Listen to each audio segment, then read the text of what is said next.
सभी के बच्चों को सरकारी स्कूलों में पढ़ना है, चाहे वो नेता हो, चाहे एमएलए हो, चाहे मिनिस्टर हो। अगर वो शिक्षा को लेके एक ऐसा बिल लेके आए, हम उनका समर्थन करेंगे। हमारे डेली वेजर भाई जो हमारी फाइलों को चलाने से लेकर हमारे मेज़ पे पानी पहुंचाने तक हर जगह हमारे डेली वेजर भाई हैं, लेकिन उनकी मांगों को नहीं सुना जा रहा है।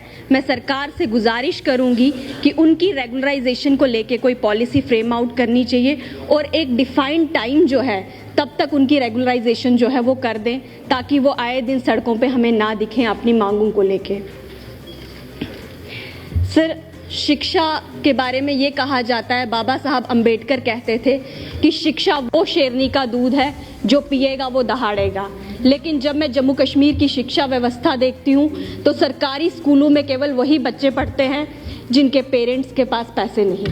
सर, बड़ा दुख होता है ये देख के। हमारे सत्ता पक्ष के लोग हैं, उनको बहुत बार मुझसे ये शिकवा रहता है कि मैं उनको कभी सपोर्ट नहीं करती। अगर वो शिक्षा को लेके एक ऐसा बिल लेके आए, चाहे वो नेता हो, चाहे एमएलए हो, चाहे मिनिस्टर हो, चाहे डीडीसी हो, चाहे बीडीसी हो, चाहे पंच हो, चाहे सरपंच हो, वो बिल लेके आए कि सभी के बच्चों को सरकारी स्कूलों में पढ़ना है, सभी अफसरों के बच्चों को सरकारी स्कूलों में पढ़ना है, हम उनका समर्थन करेंगे। शायद जब मैं जम्मू कश्मीर की सड़कों को देखती हूँ तो वो हालात बयां करते हैं कि जम्मू कश्मीर में हम क्या देख रहे हैं। शायद इतनी परिपक्व मैं नहीं हुई कि मैं भी सायरन बजा के निकल जाऊं और उनकी आवाज़ों को नज़रअंदाज कर दूं। खैर, ये जो भी है वो हमारी जिम्मेवारी है, चाहे एमटीएस के एम्प्लॉयज़ हों, चाहे हमारे डेली वेजर भाई हों, चाहे हमारी आंगनवाड़ी वर्कर्स हों, जिनके बारे में ये कहा गया कि हम उनकी इज्जत करते हैं, हम उनका सम्मान करते हैं। लेकिन सिर्फ सम्मान से उनका पेट नहीं भरने वाला, उनकी सैलरी को बढ़ाया जाना चाहिए। हमारे सीजनल टीचर्स जो हमारे गुज्जर भाइयों के बच्चों को पढ़ाते हैं, सर 6 महीने उनको तनख्वाह मिलती है और 6 महीने के बाद उनका कोई हिसाब नहीं होता। 6 महीने के बाद वो कैसे चलाते हैं इसको लेके कोई बात नहीं होती, कोई जिक्र नहीं किया जाता। मेहरबानी करके 6 महीने के बाद उनको किसी न किसी स्कूल में डिप्लॉय करें ताकि उनको पूरे साल का वेतन मिल सके। सर, हमारे स्टेट फॉरेस्ट कॉरपोरेशन के एम्प्लॉयज़ जिनको ना तो 6th पे कमीशन मिला, ना 7th पे कमीशन मिला और ना ही उनकी पेंशन को लेके कोई रूल है, मेहरबानी करके कोई पॉलिसी फ्रेम आउट करें ताकि उन लोगों की जायज़ मांगों का भी कोई हिसाब हो सके। सर, हमारे दक्षिण एरिया में 54 स्कूल्स हैं और उनमें 2495 बच्चे इनरोल्ड हैं। क्योंकि मड़वा दक्षिण से काफ़ी दूर है, इसीलिए मेहरबानी करके उनको एक सेपरेट एजुकेशन जोन दिया जाए ताकि उनकी सुविधा जो है वहीं पे आ रहे हैं। मैं ऑनरेबल मेंबर को कहना चाहूँगी, जब एजुकेशन डिपार्टमेंट के ग्रांट्स पे डिस्कशन हो रहा था उस दिन तो इन्होंने बोला नहीं। अब ये आज एजुकेशन डिपार्टमेंट के ग्रांट्स नहीं है, नए हेल्थ डिपार्टमेंट के ग्रांट्स है। ये आज मैं यहाँ जो भी बोलूँ, एक सीएम साहब के अलावा और कोई सुनता ही करना चाहिए।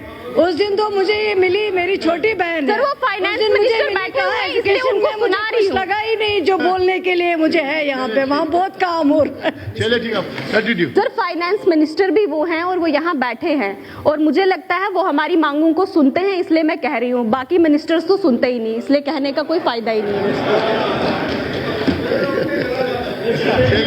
चलिए, आपका योर टाइम इज आपकी चॉइस है सर, आप रिस्पॉन्सिबल हैं हाउस चलाने के लिए। हम तो सिर्फ विपक्ष में बैठे हैं, हम अपनी मांगों को लेके आपसे बात करते हैं। अपने पॉइंट बताइए। सर, JKSSB का एग्जाम दिया हमारे बच्चों ने, लेकिन उनकी कोई सिलेक्शन लिस्ट जारी नहीं हो रही है।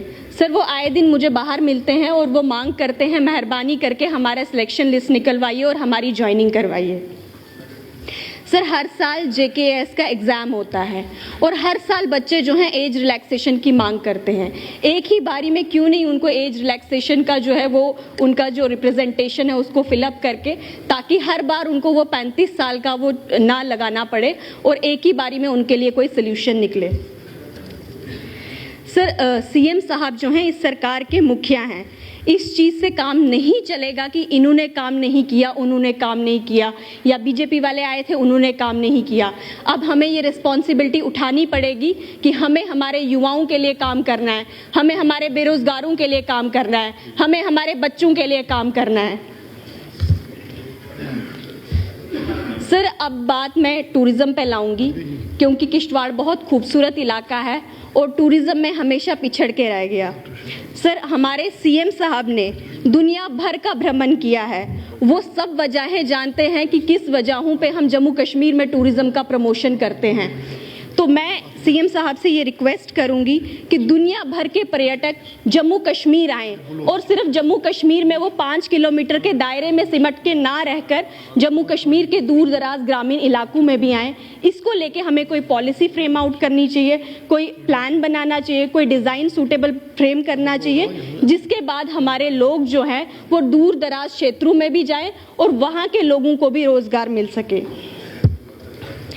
सर, हमारे किश्तवाड़ को भगवान ने हर तरह की खूबसूरती से नवाजा है, चाहे प्राकृतिक सौंदर्य की बात हो, चाहे पहाड़ों की बात हो, चाहे खेत खलियानों की बात हो, चाहे जंगलों की बात हो।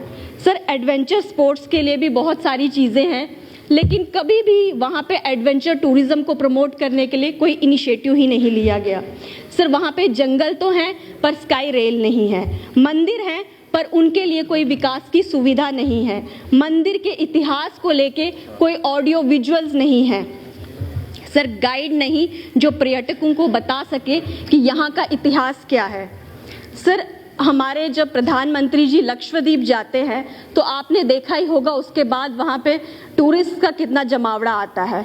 वो वहाँ के इंफ्रास्ट्रक्चर्स को किस तरह बूस्ट करते हैं, वो वहाँ के खाने को, फूड फैसिलिटीज़ को किस तरह बूस्ट करते हैं, हमें इन चीज़ों की तरफ ध्यान देना होगा। सर, मैं किश्तवाड़ के दक्षिण की बात करूं तो वहाँ पे एक बर्मा पीक है जहाँ 2 कुंड हैं, ब्रह्मसर और करालसर। सर, इनको भी टूरिज्म मैप पे लाया जाना चाहिए। सर, त्रिसंध्या माता की बात करूं, 3 बार मैं वहाँ गई, 3 बार वहाँ पे दिन में पानी आता है और ऐसा अद्भुत दृश्य होता है मानो ईश्वर का साक्षात आशीर्वाद वहाँ पे बरस रहा हो। सर, ऐसे खुले मैदान, उसमें पहाड़ियाँ और बीच में से पानी के झरने। सर, इतना अद्भुत नज़ारा जम्मू कश्मीर में और कहीं नहीं मिलेगा, लेकिन हमेशा इन इलाकों को नकारा गया, नज़रअंदाज किया गया। मैं मौजूदा सरकार से गुजारिश करूंगी कि पिछली बार भी मैंने उनको 10 प्रोजेक्ट दिए थे टूरिज़्म को लेके और 10 के 10 उन्होंने अप्रूव किए, लेकिन इस बार भी मेरी उनसे रिक्वेस्ट है कि मेहरबानी करके हमारे टूरिज़्म को प्रमोट करने के लिए भी कोई काम करें। सर, जब मैं बिमलनाथ की खूबसूरती देखती हूँ तो गुलमर्ग को भूल जाती हूँ। हमने सिर्फ एक गुलमर्ग डेवलप किया और उसके अलावा भी जम्मू कश्मीर में बहुत सी जगहें हैं जिनको हम डेवलप कर सकते हैं। मेरी मौजूदा सरकार से गुजारिश है कि बिमलनाथ को ध्यान में रखते हुए वहाँ पे टूरिज़्म मेला भी लगवाया जाए, वहाँ पे इंफ्रास्ट्रक्चर को भी बूस्ट किया जाए ताकि टूरिस्ट वहाँ पे आएँ। सर, जब मैं किश्तवाड़ के परेड ग्राउंड को देखती हूँ, बीच में सरसब्ज ग्राउंड है, चारों तरफ पहाड़ी वादियाँ हैं जो बर्फ़ से ढकी हुई हैं, लेकिन मुझे बड़ा दुख होता है कि वहाँ पे काम करने के लिए सफाई कर्मचारी नहीं है। मेहरबानी करके वहाँ 10 से 12 सफाई कर्मचारी जो हैं वो लगवाए जाए। और हमारे किश्तवाड़ में सफाई कर्मचारियों को अपने सैलरी नहीं मिल रही, गवर्नमेंट से गुजारिश है कि मेहरबानी करके उनकी सैलरी जो है वो रिलीज़ की जाए। सर, मैंने बहुत सी मांगे रखी और अंत में अपने शब्दों को विराम देने से पहले एक बात ज़रूर कहूँगी कि ये बातें सिर्फ सरकारी कागज़ों में नहीं रहनी चाहिए, ये आवंटन ज़मीनी सतह पर लागू हो तो क्या बात है, क्या बात है। धन्यवाद।